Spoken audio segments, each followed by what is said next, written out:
Hello hello dear students, मैं Akhilesh ABC academy के online platform पर आप सभी छात्रों का स्वागत करता हूं। तो आज की हमारी जो क्लास है वो है क्लास 9th के लिए मैथमेटिक्स स्टार्ट कर रहे हैं बेटा, ठीक है। तो ये आपकी एक डेमो क्लास है और इसमें हम डेमो में ही हम क्लास 1 आपकी स्टार्ट कर देंगे, क्लास 9th मैथमेटिक्स, ठीक है, क्लास 9th मैथमेटिक्स। तो आज हम स्टार्ट कर रहे हैं आपका यूनिट नंबर फर्स्ट। आज हम स्टार्ट कर रहे हैं यूनिट नंबर फर्स्ट। और यूनिट नंबर फर्स्ट में बेटा क्या है, यूनिट नंबर फर्स्ट जो है वो है नंबर सिस्टम। नंबर सिस्टम, और इसी को अगर हम हिंदी में देखें तो इसको कहते हैं संख्या पद्धति। क्या कहते हैं? संख्या पद्धति। तो आज हम इस टॉपिक के बारे में डिस्कस करेंगे। तो चलिए बेटा शुरू करते हैं। शुरू करते हैं हम। तो क्लास 9th में जो एक्सरसाइज 1.1 है आपकी प्रश्नावली 1 जो है उसमें क्या है 1.1। तो बेटा इसको समझने के लिए सबसे पहले आपको नंबर सिस्टम के बारे में समझना पड़ेगा, नंबर्स का नॉलेज लेना पड़ेगा। चूंकि आपके यूनिट्स का नाम है नंबर सिस्टम, तो इसका मतलब कि हमें जो सीखना है वो नंबरों का गेम जो है उसी के बारे में पता होना चाहिए। तो नंबरों के गेम के बारे में समझते हैं बेटा। एक्चुअल में क्या है, हमें नंबरों के बारे में नॉलेज होना चाहिए, ठीक है ना। तो बेटा बचपन में कभी आपने एक ऐसी नंबर लाइन देखी होगी, ठीक है, आपने ऐसे नंबर लाइन देखी होगी और नंबर लाइन पर लिखा होता है, नंबरिंग लिखा होता है। सपोज बेटा यहाँ पर लिखा है 1 0, यहाँ पर है 1, यहाँ पर है 2, यहाँ पर हो गया 3 4 5, और ये ऐसे ही चली जाती है अप टू इन्फिनिट। सिमिलरली इस साइड लिखा होगा -1 -2 -3 -4 -5, ऐसे ये भी चली जाएगी आपकी माइनस इन्फिनिट तक, ठीक है। तो हमें इन्हीं नंबरों के बारे में पढ़ना है बेटा। अब जरा ध्यान से चीज़ों को समझिएगा। है क्या, हमें नंबरों के बारे में समझना है, ठीक है ना। तो सबसे पहली बात ध्यान देना, ये जो नंबर आपके सामने लिखे हैं बेटा 1 2 3 4 5, जब हम स्कूलिंग स्टार्ट करते हैं तो सबसे पहले हम इन्हीं चीज़ों के बारे में डिस्कस करते हैं, नंबरों के बारे में सीखते हैं। तो हमें स्कूल में सबसे पहले क्या सिखाया जाता है, हमें सिखाई जाती है गिनती और काउंटिंग सिखाई जाती है 1 2 3। तो स्टार्टिंग कहाँ से होती है, यहीं से। तो हम भी स्टार्टिंग यहीं से कर रहे हैं बेटा। तो यहाँ पर क्या है कि ये जो नंबर आपके हैं, इन्हीं नंबरों को हमने कहा है नेचुरल नंबर। इन्हीं नंबरों को हमने क्या कहा है, इन्हीं नंबरों को हमने कहा है नेचुरल नंबर। हिंदी में इसको कहते हैं प्राकृत संख्याएं। प्राकृत संख्याएं, ठीक है। अब आपसे अगर क्वेश्चन पूछा जाए कि सबसे छोटी स्मॉलेस्ट नेचुरल नंबर क्या है, तो बेटा स्मॉलेस्ट नेचुरल नंबर आपका क्या हो जाएगा 1, ठीक है। अब एक बात और ध्यान देना कि हम जिन नंबरों की बात कर रहे हैं उन नंबरों में कंप्लीट नंबर है, मतलब या तो 1 है या तो 2 है या तो 3 है। कहीं भी 1.5 1.5 के बाद 2.5 3.5 4.5 ये सब चीज़ें नहीं है, ठीक है ना। रूट वाले नंबर भी नहीं है, कंप्लीट नंबर है अपने आप में। तो इसका मतलब कि नेचुरल नंबर वो नंबर होते हैं जो अपने आप में कंप्लीट होते हैं और काउंटिंग नंबर्स होते हैं, मतलब 1 2 3 4, ठीक है। फिर आपके दिमाग में क्वेश्चन आया कि सर अगर ये नेचुरल नंबर हैं, अगर इसमें जीरो भी इंक्लूड कर लें, इस जीरो को भी अगर हम इसमें इंक्लूड कर लेते हैं बेटा इन नंबरों में, तो ये जो नंबर बनते हैं इनको हम कहते हैं पूर्ण संख्याएं। इनको हिंदी में कहते हैं पूर्ण संख्याएं और इंग्लिश में कहते हैं बेटा होल नंबर, ठीक है। इंग्लिश में क्या कहते हैं, होल नंबर। तो ये आपकी हो जाती है पूर्ण संख्या। कहने का मतलब ये है कि अगर आपसे पूछा जाए कि पूर्ण संख्या सबसे छोटी कौन सी है, तो क्या हो जाएगी 0। सबसे छोटी पूर्ण संख्या क्या हो जाएगी 0 हो जाएगी। तो हमने क्या किया, हमने इस 0 को भी इंक्लूड कर लिया बेटा, ठीक है। हमने 0 को भी इंक्लूड कर लिया इसमें अब, ठीक है। तो अगर 0 भी नेचुरल नंबर में इंक्लूड हो जाए, ये नेचुरल नंबर थे, ये 0 भी इसमें इंक्लूड हो गया, अब 0 भी इसके अंदर आ गया, तो ये जो हैं ये होल नंबर हो गए। इनको हम कहेंगे पूर्ण संख्याएं। अब एक क्वेश्चन बनता है छोटा सा बेटा, ध्यान देना। क्या क्वेश्चन बनता है कि क्या नेचुरल नंबर होल नंबर है? तो बेटा ये सारे के सारे नंबर होल नंबर हैं, ये सारे के सारे नंबर क्या है, होल नंबर हैं। तो इसका मतलब ये हुआ कि जो नेचुरल नंबर है वो भी तो होल नंबर है। सारे के सारे नेचुरल नंबर भी होल नंबर की कैटेगरी में आ रहे हैं। ठीक है, अब इसका उल्टा अगर मैं पूछूं कि क्या सारे नेचुरल नंबर, क्या सारे होल नंबर नेचुरल नंबर होते हैं, क्या होल नंबर नेचुरल नंबर होते हैं, तो कुछ नेचुरल नंबर होते हैं, सब नहीं होते, क्योंकि एक नंबर ऐसा भी है जो होल नंबर तो है पर नेचुरल नंबर नहीं है। ठीक है, रिपीट कर रहा हूं, अगर आपसे पूछा जाए कि क्या सारे नेचुरल नंबर होल नंबर होते हैं तो यस होगा आपका आंसर, क्योंकि सारे के सारे नेचुरल नंबर होल नंबर के अंदर ही आते हैं। अगर आपसे पूछा जाए कि क्या सारे के सारे होल नंबर नेचुरल नंबर होते हैं तो नहीं होता ऐसा। क्यों? क्योंकि सारे के सारे होल नंबर नेचुरल नहीं होते, कुछ होते हैं, कुछ मतलब ये इधर वाले कुछ नेचुरल नंबर होल नंबर होते हैं, कुछ होल नंबर नेचुरल नंबर होते हैं, बट सारे के सारे होल नंबर नेचुरल नंबर नहीं होते। एक जीरो है जो बाहर रहता है, जो नेचुरल नंबर में नहीं रहता। कहानी समझ में यहाँ तक आ गई।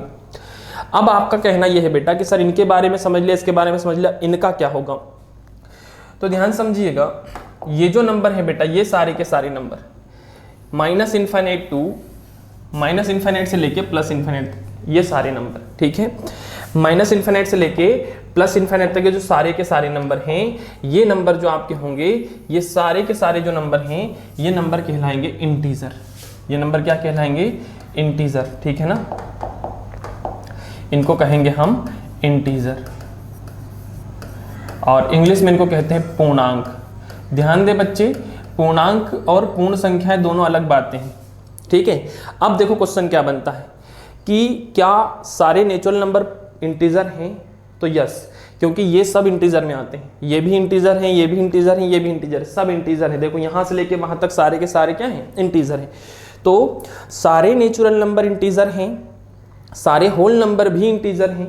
ठीक है ना, पर अगर पूछे कि क्या सारे इंटीजर नेचुरल नंबर हैं, तो नहीं, सारे इंटीजर जो हैं ये सारे के सारे नेचुरल नंबर नहीं है, इसमें से ये कुछ नेचुरल नंबर है, कुछ नहीं है। ठीक है, तो यहां तक की कहानी समझ में आ गई। तो क्या समझ आया कि प्राकृत संख्याएं जो नेचुरल नंबर होते हैं वो कहां से कहां तक के होते हैं? नेचुरल नंबर होते हैं आपके 1 से लेके इन्फिनिट तक। होल नंबर जो होते हैं वो होते हैं 0 से लेके इन्फिनिट तक, और इंटीजर जो होते हैं वो होते हैं आपके minus infinite two plus infinite तक। तो बेटा आपको यहां तक की कहानी समझ आ गई होगी। ठीक है, इसके बाद आते हैं बेटा हम आगे। आपसे अगर पूछा जाए कि इवन नंबर क्या होते हैं, अगली डेफिनेशन क्या होती है? इवन। तो बेटा इवन का क्या मतलब होता है समझो, इवन का क्या मतलब होता है? ठीक है, इवन का क्या मतलब होता है? इवन का मतलब हो गया आपका हिंदी में सम। आपसे अगली डेफिनेशन पूछी गई, इवन नंबर क्या होते हैं? Even number. ठीक है, हिंदी में इसको कहते हैं सम संख्याएं। ठीक है, तो सम संख्या क्या होती है? सम संख्याएं होती है जो 2 का डिवाइड हो, जिसमें जो 2 की टेबल में आती है। तो 2 की टेबल में कौन आता है? 2, 4, 6, 8 और ऐसे ही आगे। तो ये संख्या आपकी सम संख्याएं हो गई। ऐसे ही होते हैं बेटा ऑड नंबर्स। ऐसे आगे आप देखोगे तो क्या मिलेंगे? ऑड नंबर्स मिलेंगे। ठीक है ना, तो ऑड नंबर्स की बात अगर हम करें तो ऑड नंबर्स क्या होंगे? चलिए इसको हिंदी में कह देंगे विषम संख्याएं। क्या कहेंगे? विषम संख्याएं। ठीक है बेटा, तो विषम संख्याएं क्या हो गई? जिसमें 2 से भाग नहीं जाए, जो 2 के टेबल में नहीं आए। 1, 3, 5, 7, 9 और ऐसे ही आगे। तो यह आपकी क्या हो गई? विषम संख्याएं हो गई। कहानी यहां तक समझ में आ गई बेटा। आपको नेचुरल नंबर पता है, पूर्ण नंबर पता है, इंटीजर पता है, पूर्णांक पता है, सम, इवन और विषम, ऑड, ये पता चल गया, ये होते हैं। इसका मतलब इवन नंबर कौन कौन से होंगे?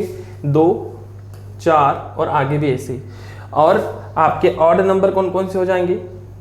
ऑड नंबर की अगर हम बात करें तो ऑड नंबर जो होंगे होगा 1, 3, 5, फिर यहाँ पर ऐसे ही 7 आ जाएगा। ठीक है, यहाँ तक बेटा आपको समझ आ गया? तो आप नोट कर सकते हैं वीडियो को पॉज करके। ठीक है, आगे बढ़ते हैं, आगे बढ़ते हैं बेटा। इसी में क्या होता है, अगली जो डेफिनेशन है वो है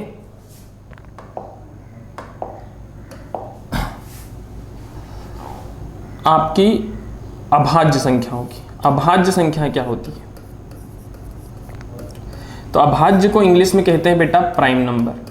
ठीक है, प्राइम नंबर। तो अभाज्य संख्याएं क्या होती हैं? अभाज्य संख्याएं मतलब लिख सकते हो बेटा आप, है ना, ऐसी संख्याएं ऐसी संख्याएं जिसमें केवल और केवल सिर्फ और सिर्फ एक का व स्वयं का भाज्य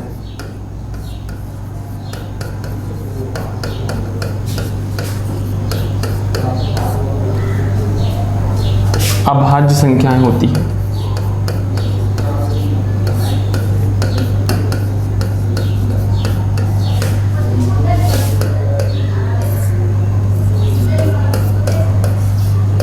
बेटा बात समझ में आ गई? ऐसी संख्याएं जिसमें केवल एक का और स्वयं का भाज्य अभाज्य संख्याएं कहलाएगी, ठीक है ना। या फिर मैं इसी को अगर इंग्लिश में लिखना चाहूं तो इंग्लिश में हम क्या लिख सकते हैं बेटा? इंग्लिश में लिख सकते हैं number which is divided by 1 and itself, number which is divided by only 1 and itself, only and only ऐसा भी बोल सकते हो कि सिर्फ और सिर्फ एक और खुद से डिवाइड हो। ये आपको समझ आ गया? तो ये एक डेफिनेशन है बेटा। अब हम इसको एक उदाहरण के थ्रू समझने की कोशिश करते हैं, एक एग्जाम्पल के थ्रू समझने की कोशिश करते हैं कि क्या होती है डेफिनेशन, ठीक है। ये मैंने आपके सामने डेफिनेशन लिख दी है, आपको समझ आ चुकी होगी। आप वीडियो को पॉज करके नोट करें बढ़िया से, ठीक है। अब एग्जाम्पल लेकर बेटा समझते हैं कि एक्चुअल में है क्या। तो मैंने यहाँ पर कुछ नंबर लिए बेटा। तो मैंने नंबर लिया 2, मैंने नंबर लिया 3, मैंने लिया 5, मैंने लिया 7, मैंने लिया 11। इन नंबरों से हम समझते हैं कि एक्चुअल में अभाज्य संख्याएं या प्राइम नंबर क्या होते हैं। तो डेफिनेशन में क्या लिखा है? डेफिनेशन में क्लियर लिखा है बेटा कि ऐसे नंबर जिसमें केवल किसका भाग जाना चाहिए? खुद का और एक का। तो बेटा एक का भाग तो सब में ही जाता है, इसमें भी जाएगा, इसमें भी जाएगा, इसमें भी जाएगा, इसमें भी जाएगा और इसमें। तो इस बात को हम बोले या ना बोलें, बस दिमाग में होना चाहिए कि ऐसे नंबर जिसमें केवल एक का भाग जाए और खुद का भाग जाए। तो एक का भाग तो हर नंबर में जाता है, आप इसको बोलो ना बोलो कोई मैटर नहीं करता। पर दूसरी कंडीशन इंपॉर्टेंट क्या है कि ऐसे नंबर जिनमें एक का और खुद का, मतलब देखो इसमें और किसका भाग जाएगा? तो और इसमें जाएगा 2 का, इसमें किसका जाएगा? 3 का, 3 के अलावा किसी का नहीं। इसमें किसका जाएगा? 5 का, उसके अलावा आप किसी और का भाग नहीं दे पाओगे। इसमें 7 का जाएगा, वैसे इसमें 11 का। ऐसे आगे भी आपको नंबर मिलते जाएंगे। तो ये जो नंबर है बेटा, ये सारे नंबर ऐसे हैं जिसमें केवल खुद का भाग जा रहा है और एक का भाग जा रहा है। तो इन नंबरों को हम कहते हैं प्राइम नंबर, ठीक है। इन नंबरों को क्या कहते हैं? Prime number. दूसरी भाषा में कह सकते हैं कि number which is only 2 factor, number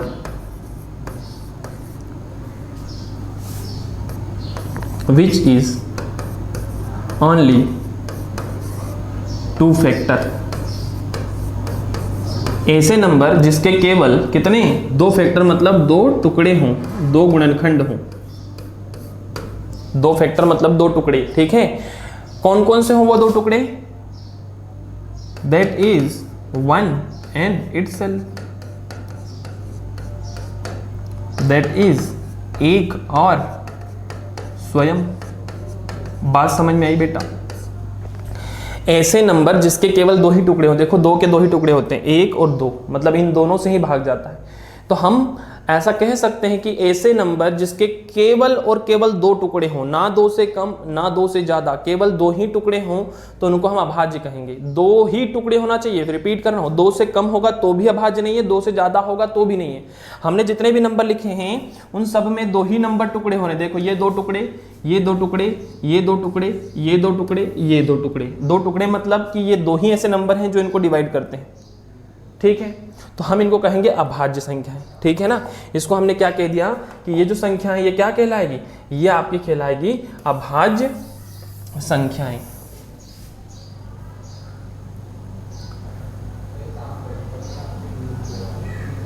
ठीक है, तो अभाज्य संख्या हमने समझ लिया। अब भाज्य की बात करते हैं कि भाज्य संख्याएं क्या होती है, ठीक है ना।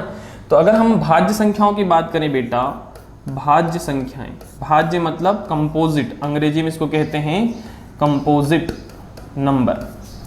तो ऐसे नंबर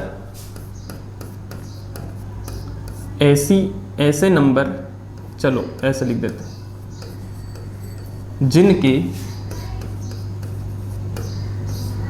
2 से ज़्यादा फैक्टर, जो 2 से ज़्यादा फैक्टर या फिर क्या बोल सकते हैं, टुकड़े हों। ऐसे नंबर जिनके 2 से ज़्यादा टुकड़े हों। इसमें क्या था बेटा, 2 ही टुकड़े थे, ना 2 से कम ना 2 से ज़्यादा। तो देखो हमारे पास दिमाग में एक सेटअप क्या बैठा कि भाई एक डेफिनेशन हो गई 2 टुकड़ों वालों की, जिसके 2 टुकड़े हो, 2 टुकड़े हो तो हम क्या कह देंगे, अभाज्य। तो फिर और क्या हो सकता है, 2 से ज़्यादा टुकड़े भी हो सकते हैं और 2 से कम भी हो सकते हैं। तो 2 से कम कितने होंगे, केवल एक ही होगा। तो फिलहाल हम 2 से ज़्यादा टुकड़ों की बात कर रहे हैं कि ऐसे नंबर जिनके 2 से क्या हो, ज़्यादा टुकड़े हों। तो जो 2 से ज़्यादा टुकड़े होंगे तो वो कैसे नंबर होंगे, देखो जरा एग्जाम्पल लिया हमने एक नंबर लिया 4। तो बेटा 4 के कितने टुकड़े हो जाएंगे, देखो 4 में किसका भाग जाएगा, 1 का, 2 का और 4 का।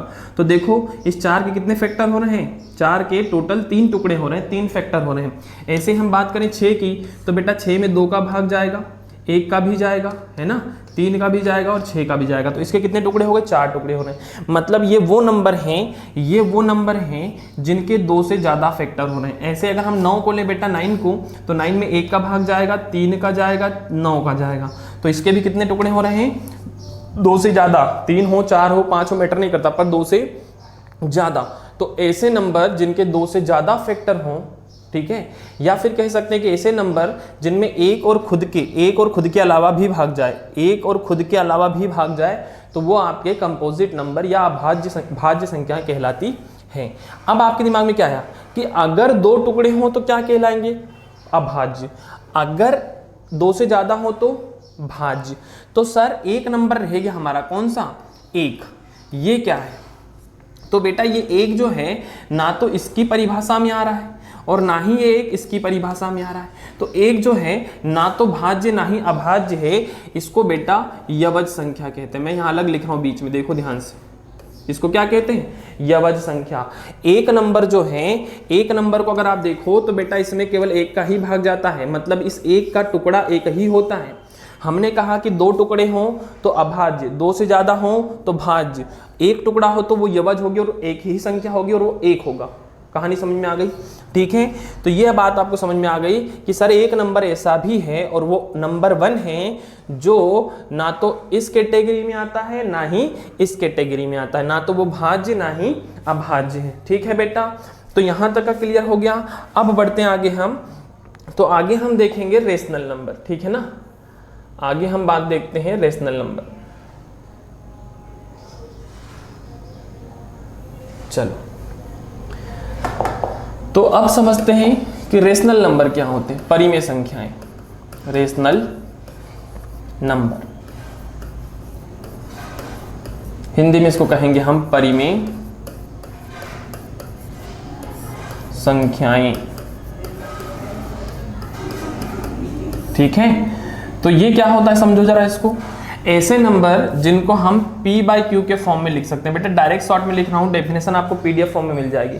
ऐसे नंबर जिनको हम बटे में लिख पाएँ, और बटे में लिखने के बाद क्या देखें कि ये जो P है और ये जो Q है ये दोनों इंटीजर होने चाहिए। इंटीजर क्या होता है हम समझ चुके हैं, इंटीजर मतलब दोनों के दोनों क्या होने चाहिए, पूर्णांक होने चाहिए, ठीक है।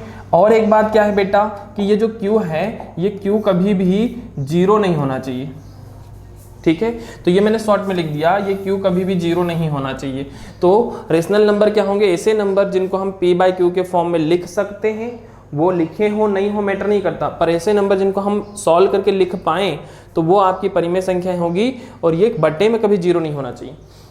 अगर हम एग्जाम्पल देखना चाहें, उदाहरण देखना चाहें, तो बेटा अगर मैं देखूँ कि ये 1 क्या रेशनल नंबर है, तो ये बटे में नहीं लिखा है, पर मैं चाहूँ तो मैं इसको ऐसे लिख सकता हूँ। तो ये आपका P हो गया, ये Q हो गया और ये 0 भी नहीं है, तो इसका मतलब ये क्या होगा, एक परिमेय संख्या होगी। अगर मैंने लिखा 4 तो 4 अपॉन में क्या हो गया 1, तो ये P हो गया, ये Q हो गया और Q 0 भी नहीं है और दोनों इंटीजर भी है। ऐसे हम अगर मैं लिखूँ 3/4 तो बेटा देखो ये P हो गया, ये Q हो गया, ये भी इंटीजर है, ये भी इंटीजर है। इंटीजर मतलब अपने आप में पूर्ण नंबर होना चाहिए, चाहे वो माइनस हो, चाहे प्लस हो, चाहे 0 हो। तो ये भी क्या हो गई, एक परिमेय संख्या। बट परंतु बेटा अगर मैं ऐसे लिखूं कि 0/1 तो क्या ये परिमेय होंगी? तो आप चेक करो, देखो ये 0 जो है वो इंटीजर है। 0 क्या है? इंटीजर। हम समझ चुके हैं ऊपर, है ना, इंटीजर माइनस से लेके प्लस इन्फिनिट तक, मतलब सारे के सारे नंबर इंटीजर है, बस अपने आप में कंप्लीट होना चाहिए उसने। तो ये 0 है तो ये इंटीजर है, 1 भी इंटीजर है, और q जो बट्टे वाली संख्या है q वो 0 भी नहीं हो रही, तो इसका मतलब ये एक परिमेय संख्या होगी। पर अगर मैं ऐसे लिखूं कि 1/0 तो बेटा ये फेल हो गया, क्योंकि q का मान क्या हो गया? 0, जबकि ये क्या कहता है कि q का मान 0 नहीं होना चाहिए, तो ये एक परिमेय संख्या नहीं होगी। बटे में 0 अगर है तो वो परिमेय संख्या नहीं है, पर अगर ऊपर 0 है तो वो परिमेय संख्या है। इसको हम कैसे भी लिख सकते हैं, 0/2 भी लिखेंगे तब भी वही है, 0/3 लिखे तब भी वही है, 0 का मान 0 ही होगा। ठीक है, तो ये आपका हो गया। तो परिमेय संख्या हो गई। जिनको हम p/q के फॉर्म में लिख पाएँ वो परिमेय संख्या, और जिनको नहीं लिख पाएँ वो क्या होंगी? वो होंगी आपकी अपरिमेय संख्याएं। तो इर्रेशनल समझाने की जरूरत अब नहीं रह जाती। इर्रेशनल क्या हो गई? जिनको हम p/q के फॉर्म में नहीं लिख पाएँ, अपरिमेय संख्याएं, अपरिमेय संख्याएं। ठीक है, अपरिमेय संख्याएं। तो ऐसे कौन से नंबर होंगे? तो बेटा अगर आप ध्यान दो तो जो पाई है, पाई एक अपरिमेय संख्या है। क्यों? क्योंकि जो इसका मान है वो होता है 3.1479832 और ये से चले जाता है। ये जो वैल्यू है ये खत्म ही नहीं होती, और जब खत्म ही नहीं होती है तो आप इसको बट्टे में कैसे लिख पाओगे बेटा? कैसे लिखोगे? अगर लिखना चाहोगे तब भी ना लिख पाओगे। देखो मैंने दशमलव हटाया तो 1 लगाया, अब 0 कितने लगाएंगे हमें पता ही नहीं है, तो बट्टे में तो लिख ही नहीं पाएंगे ना। तो ये एक अपरिमेय संख्या। कुछ बच्चे बोलते सर पाई का मान तो 22/7 होता है, तो बेटा ये जो 22/7 है ये पाई का मान नहीं है, ये इसकी लगभग वैल्यू है, अप्रॉक्स मान है, लगभग वैल्यू है। ठीक है, ये इसका एग्जैक्ट मान नहीं है, एग्जैक्ट मान कुछ ऐसा होगा, कुछ ऐसा होगा। ठीक है ना, मैं अंदाजा से लिख रहा हूँ, 3.14 के बाद कुछ भी हो सकता है, पर ये ऐसे चले ही जाता है, खत्म नहीं होता। तो ये नंबर होते हैं अपरिमेय संख्याएं। ठीक है, यहाँ तक चीजें आपको समझ में आ गई, यहाँ तक थी आपकी चीजें। अब एक चीज होती है बेटा रियल नंबर, वास्तविक संख्याएं क्या होती है? वास्तविक, इंग्लिश में कहते हैं रियल। तो बेटा जितने भी नंबरों से हम डील करते हैं, जितनी भी संख्याएं हम देखते हैं, सारी की सारी संख्याएं रियल है, चाहे वो डेसिमल हो, चाहे फ्रैक्शन हो, चाहे पॉइंट में हो, ठीक है, चाहे पावर लगी हो, कुछ भी हो, सारे नंबर रियल हैं। बस जो रूट में माइनस आ जाए तो ये रियल नहीं है बस। और √-1 का मान ही क्या होता है? i होता है, और इसको हम कहते हैं कि ये वास्तविक नहीं है, ये काल्पनिक है। इस नंबर को हम क्या कहते हैं? काल्पनिक। ठीक है, रूट के अंदर अगर माइनस में आंसर कहीं मिल जाए तो वो काल्पनिक होंगी, इसके अलावा सारी की सारी संख्याएं आपकी रियल होंगी। मतलब जितनी भी अभी हमने नंबरों के बारे में पढ़ा वो सारे नंबर आपके वास्तविक थे, काल्पनिक इसमें कुछ था ही नहीं। पर अगर कभी किसी कैलकुलेशन में ऐसा आ जाता है तो वो आपकी क्या होगी? वो आपकी काल्पनिक संख्या होगी, अगर रूट में माइनस कभी आ जाता है तो। ठीक है ना, चलिए, तो ये बेटा था आपका बेसिक। अब आप सीधे सीधे आ जाइए exercise 1.1 class 9th unit number 1 number system, मतलब संख्या पद्धति। उसमें हम एक्सरसाइज 1.1 देख रहे हैं। पहला क्वेश्चन बेटा आपके सामने है। ठीक है, पहला क्वेश्चन क्या लिखा है देखो जरा। तो फर्स्ट क्वेश्चन बेटा आपके सामने है, और क्वेश्चन में लिखा हुआ है कि इज 0 अ रेशनल नंबर? क्या 0 रेशनल नंबर है? पहला क्वेश्चन देखो बेटा, क्या 0 रेशनल नंबर है? Can you right in the form of p/q? क्या आप इसको p/q के फॉर्म में लिख सकते हैं? Where p and q both are integer and q 0 नहीं होना चाहिए, बटे में q वाली वैल्यू 0 नहीं होना चाहिए।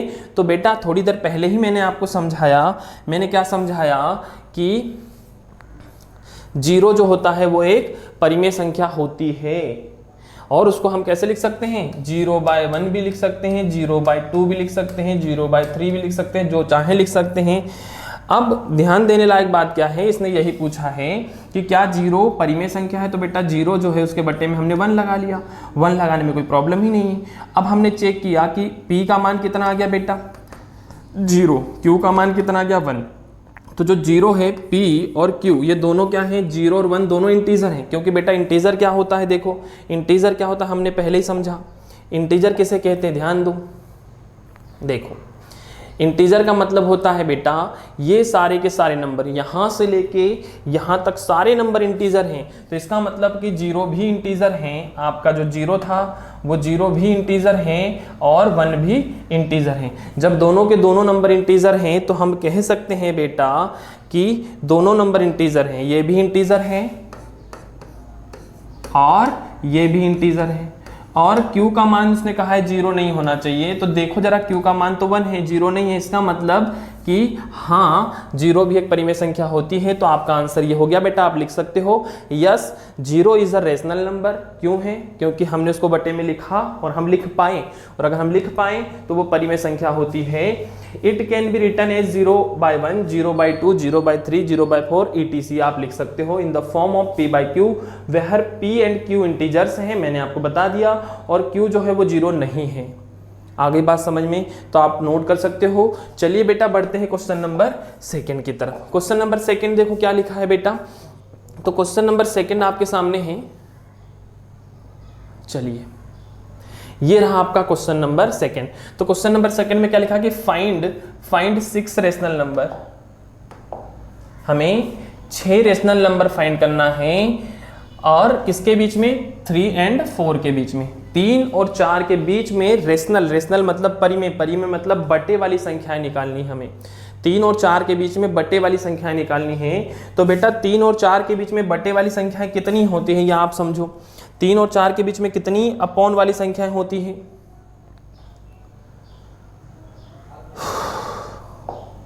चलो देख लेते हैं। तो यहां पर सॉल्यूशन भी है बेटा, इसको आप ध्यान ना दें, आप केवल क्वेश्चन पे ध्यान दें, फिर हम सॉल्यूशन समझेंगे। 3 लिखा है बेटा और 4 लिखा है। आपने नंबर लाइन देखी है ना, अभी थोड़ी देर पहले मैंने बनाई थी। तो सपोज ये एक नंबर लाइन है प्यारे बच्चे, ठीक है ना, सपोज ये एक नंबर लाइन है। अब ध्यान देना, हमें 3 और 4 के बीच में रेशनल नंबर निकालना है। तो सपोज यहाँ पर 3 है और यहाँ पर 4 है। तो आप सभी जानते हो कि 3 और 4 के बीच में कितनी छोटी छोटी लाइनें होती हैं, लाइनें होती हैं 10, 1 2 3 4 5 6 7 8 9 और ये 10, ठीक है। अब आप ध्यान दो कि ये क्या लिखा हुआ है, ये 4 है 3 और 4 के बीच में, तो ये भी एक रेशनल नंबर हुआ 3.1, फिर ये 3.2, फिर ये 3.3, 3.5, 3.9 ऐसा होगा। तो ये सारे रेशनल नंबर हैं। क्यों हैं, क्योंकि हम 3.1 को अगर चाहें तो लिख सकते हैं 31/10। तो ये एक रेशनल नंबर हुआ जो कि 3 और 4 के बीच में होता है। अगर मैं चाहूँ तो 3.2 को भी लिख सकता हूँ, 3.2 मतलब 32/10, और चाहे तो इसको सिंप्लीफाई करके लिख सकते हैं बेटा 16/5। तो ये भी एक रेशनल नंबर है, रेशनल मतलब बटे में है। अगर हम चाहें तो 3.3 भी ले सकते हैं, 3.3 मतलब 33/10, ठीक है ना। तो ये भी एक रेशनल नंबर हुआ। तो ऐसे तो हम डायरेक्ट आंसर दे सकते हैं कि भाई इन दो नंबरों के बीच में रेशनल नंबर इतने होंगे, पर फिर भी एक प्रोसेस भी होती है। अगर आप उस प्रोसेस के थ्रू समझना चाहो तो उस प्रोसेस के थ्रू भी समझ सकते हो। देखिए वो प्रोसेस क्या होती है। हमें जब भी कभी नंबर बीच का निकालना होता है, ध्यान देना बेटा, आप मुझे आप बताओ कि 3 और 4 के बीच में क्या होता है। बताओ मुझे आप कि 3 और 4 के बीच में क्या होता है। तो आपने समझा कि सर 3 और 4 के बीच में 3.5 होता है। तो इस 3.5 को मतलब दो नंबरों के बीच का नंबर कैसे निकालते हैं। तो बेटा आप ऐसे कर सकते हो कि ये जो 3 लिखा है, इस 3 को और इस 4 को ऐड करो, और ऐड करने के बाद डिवाइड बाय 2 कर दो। डिवाइड बाय एक्स्ट्रा 2 करना है, ठीक है ना, 2 हमने अलग से लगाया। तो हमें आंसर मिलेगा 7/2, और 7/2 का मतलब हो गया 3.5, और 3.5 का मतलब हो गया इसके बीच का नंबर। तो ये एक रेशनल नंबर हो गया हमारे पास इन दोनों के बीच का। तो बेटा रेशनल नंबर निकालने का तरीका क्या सीखा हमने कि जो भी दो नंबर हमें दिए हैं, पहला नंबर प्लस दूसरा नंबर डिवाइड बाय 2, आप ऐसे करोगे तो आपको इनके बीच का नंबर, इन दोनों के बीच का नंबर मिल जाएगा, ठीक है ना। चलिए तो अब हम क्वेश्चन को सॉल्व करते हैं।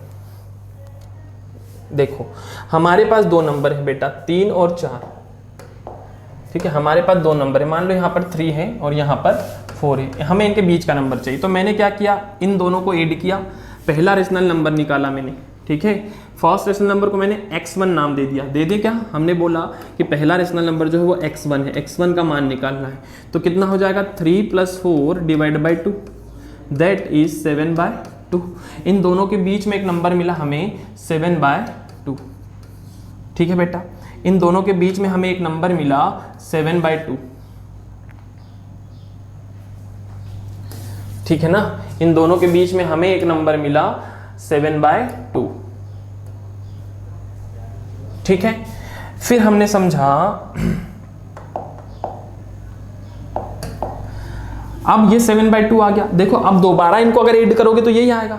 तो हमें तो क्या चाहिए, हमें 3 और 4 के बीच में 6 नंबर चाहिए, अभी एक मिला है। तो हम क्या करते हैं, अब इस 3 को और इसको ऐड करेंगे तो हमें एक नंबर यहाँ का बीच का मिल जाएगा। तो हमने दूसरा नंबर निकाला बेटा, दूसरा रेशनल नंबर। अब किसको ऐड कर रहे हैं, इसको और इसको। 3 + 7/2, 3 + 7/2, इन दो नंबरों को हमने ऐड किया और डिवाइड बाय किससे किया, 2 से। तो हमारा आंसर आएगा बेटा 3 × 2 = 6, 3 × 2 = 6 और 7, 13/2, 13/2। इसका आंसर आया बेटा 13/2 और ये बटे में 2 अलग से, तो 1 2 आ गया। तो आंसर हो गया 13/4। तो हमें इन दोनों को जोड़ा तो एक और बीच में मिल गया 13/4। ऐसे ही आप इन दोनों को जोड़ोगे तो आपको एक नंबर यहां मिल जाएगा, आप इन दोनों को जोड़ोगे तो आपको एक नंबर यहां मिल जाएगा। तो ऐसे मिलते चले जाएंगे। देखो अभी हमने इन दोनों को जोड़ा, अब हम इसको और इसको जोड़ रहे हैं, तीसरा नंबर निकाल रहे हैं x3। तो किसी को भी जोड़ सकते हो, क्योंकि दो नंबरों के बीच में अनंत नंबर होते हैं, rational number, infinite rational number होते हैं। अब उसमें से हमसे 6 पूछा है, तो बेटा आपके बुक के आंसर और ये आंसर मैच करे कोई जरूरी नहीं है, क्योंकि दो नंबरों के बीच में इनफाइनाइट नंबर्स होते हैं, अनंत नंबर होते हैं। अब उन अनंत में से हमें 6 बताना है तो कोई से भी बता सकते हैं। तो हमने अब इन दोनों को ऐड किया, हमने ऐड किया 7/2 को प्लस 4 को, ठीक है, और इसको डिवाइड बाय 2 किया। तो 7/2 कितना हो गया बेटा, ऐड करेंगे तो 4 × 2 = 8 और 7 15/2, 15/2 तो ये हुआ, ये 15/2 हुआ, पर बटे में 2 अलग से है, तो आंसर आ गया बेटा 15/4। तो यहां पे एक नंबर मिलेगा आपको 15/4। कहानी समझ में आ गई? तो आई होप कि आपको कहानी समझ में आ गई। अब आपके लिए कोई बड़ी बात नहीं है, इन नंबरों को जोड़ो, दोनों को 2 से डिवाइड करो तो ये आ जाएगा। इन दोनों को जोड़ोगे और 2 से डिवाइड करोगे, डिवाइड बाय 2 करोगे तो ये आ जाएगा। तो ऐसे आप इनफिनिट नंबर निकाल सकते हो, पर हमें कितना निकालना है, 6 नंबर। 3 तो हम निकाल चुके हैं। ऐसे ही आप x4 निकाल सकते हो, x5 निकाल सकते हो और x6 निकाल सकते हो। कैसे निकालोगे, किन्हीं भी दो नंबरों को n1 को n2 को जोड़ के डिवाइड बाय 2 करके, किन्हीं भी दो नंबरों को जोड़ो, बीच का नंबर निकल जाएगा, ठीक है ना। तो यही हमारे पास यहाँ पर सॉल्यूशन ऑलरेडी बेटा गिवन है। देखो क्या गिवन है सॉल्यूशन में, To find 6 rational number between 3 and 4, denominator should be made equal to 6 + 1, ठीक है। ऐसा पर क्वेश्चन में नहीं कहा है बेटा, है ना।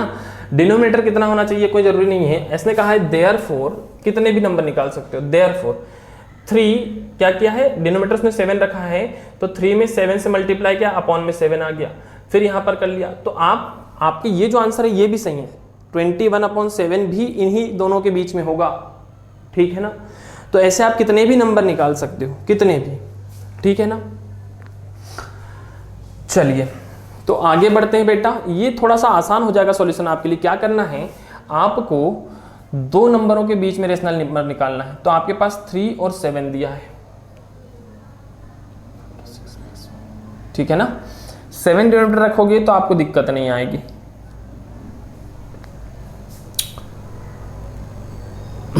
चलो तो आप ऐसे बहुत सारे नंबर निकाल सकते हो। अगला क्वेश्चन देखो बेटा, क्वेश्चन नंबर 3।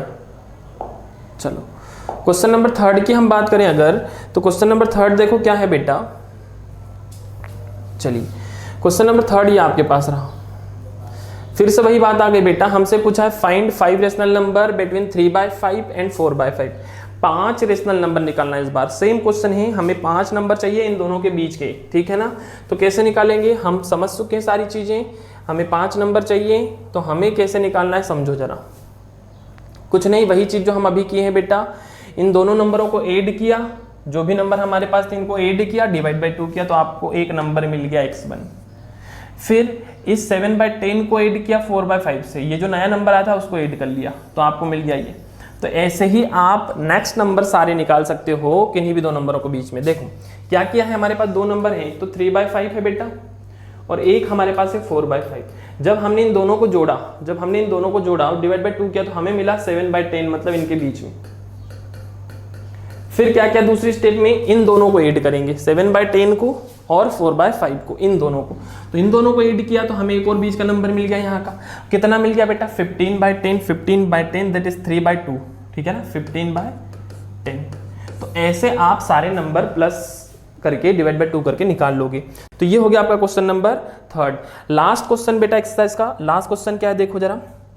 तो बहुत अच्छा क्वेश्चन है, अगर आपने चीज़ों को ध्यान से समझा है तो लास्ट क्वेश्चन बहुत प्यारा है बेटा। देखो क्वेश्चन में क्या लिखा है कि state whether the following statements are true. उसने कहा है कि नीचे जो स्टेटमेंट है वो ट्रू है या फॉल्स है, चेक करो। गिव द रीजन, और बताओ, रीजन बताओ कि क्यों ये ट्रू है या क्यों फॉल्स है, रीजन भी देना है आपको, ठीक है ना।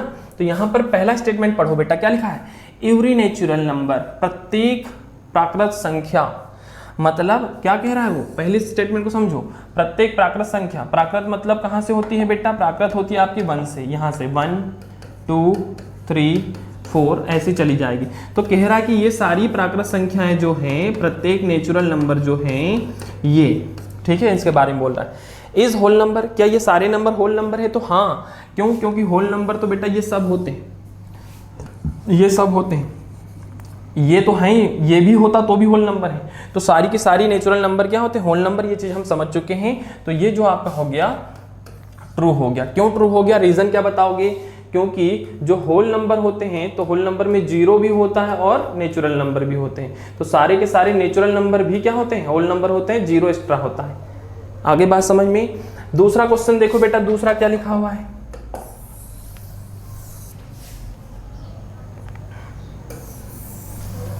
चलो दूसरा लिखा हुआ है बेटा आपके पास यहाँ पर, एवरी इंटीजर, प्रत्येक पूर्णांक, पूर्णांक मतलब माइनस अनंत से प्लस अनंत तक, इज अ होल नंबर। क्या सारे इंटीजर होल नंबर होते हैं, तो बेटा इंटीजर होते हैं -∞ टू +∞, ठीक है ना। इंटीजर क्या होते हैं, -∞ टू +∞। तो क्या सारे के सारे इंटीजर जो हैं वो पूर्णांक होते हैं, नहीं होते हैं, पूर्णांक नहीं होते हैं। क्यों नहीं होते समझो, इंटीजर क्या होते हैं बेटा, यहां से लेके यहां तक ये सारे के सारे क्या हैं, इंटीजर है, ये सारे के सारे क्या हैं, इंटीजर है। और जो पूर्णांक होते हैं बेटा वो ये होते हैं। तो कह रहा है कि क्या सारे इंटीजर पूर्णांक होते, नहीं होते, क्योंकि ये जो इंटीजर इधर वाले हैं ये पूर्णांक नहीं है, कुछ इंटीजर जो हैं वो पूर्णांक हैं। आई बात समझ में। तो सारे के सारे इंटीजर पूर्णांक नहीं होते हैं, या आपको एक रीजन मिल गया क्यों नहीं होते हैं बेटा, क्योंकि जो इंटीजर होते हैं वो क्या होते हैं, इंटीजर इक्वल टू होते हैं आपके 0 भी होता है इसमें, और नेचुरल नंबर भी होते हैं और नेगेटिव नंबर भी होते हैं। जबकि इंटीजर होल नंबर्स में केवल पॉजिटिव नंबर्स होते हैं, है ना। इंटीजर्स में क्या होता है, इंटीजर्स में नेगेटिव नंबर होते हैं, पॉजिटिव नंबर होते हैं और 0 होता है, जबकि होल नंबर्स में केवल पॉजिटिव होते हैं। आई बात समझ में। चलिए अगला स्टेटमेंट देखो, एवरी रेशनल नंबर, प्रत्येक परिमेय संख्या इज होल नंबर, हर परिमेय संख्या होल नंबर है क्या। तो बेटा परिमेय संख्या सपोज 3/4 ले ली, वो पूछ रहा है कि क्या ये होल नंबर है सारी, कुछ भी नंबर, कोई भी परिमेय संख्या क्या होल नंबर होगी, नहीं होगी, क्योंकि 3/4 होल नंबर कैसे हो सकता है, होल नंबर का मतलब होता है, होल नंबर का मतलब होता है पूर्णांक। तो बेटा क्या ये पूर्ण है अपने आप में, हाँ 3 होता तो वो होल नंबर होता 3/1, ये होल नंबर भी है और परिमेय भी है क्योंकि बटे में भी है। पर प्रत्येक परिमेय संख्या होल नंबर नहीं होगी, प्रत्येक परिमेय संख्या होल नंबर नहीं होगी, प्रत्येक rational number is not whole number, ठीक है।